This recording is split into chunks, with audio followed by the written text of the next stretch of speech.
Hi, I'm Beth Norcross. I direct the Center for Spirituality and Nature. Over the last few months, we've been focusing on what nature can teach us about hope and resilience. And as we conclude this series, gosh, if we ever needed hope and resilience, it's right now, isn't it?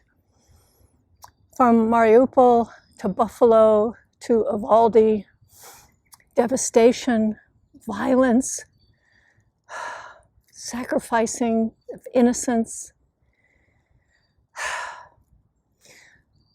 When things get overwhelming to me, I like to come down here. Some of you have seen this tree before, this large tulip poplar that has seen its own violence.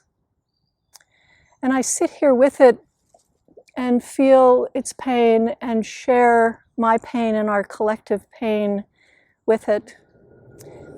What do we do with this? How do we come to grips with this? How do we live with this pain, this violence, this destruction?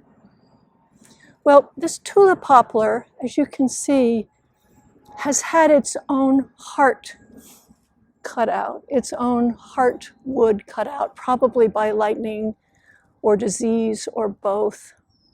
And it knows a thing or two about living without its heart.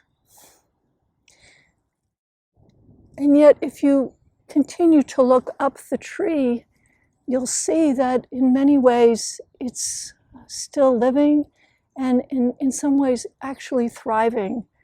You can see its bountiful canopy of those telltale tulip-shaped leaves.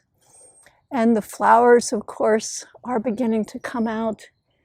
And in the winter, those seed pods will provide nourishment and sustenance to squirrels and birds and all sorts of things during the harsh times.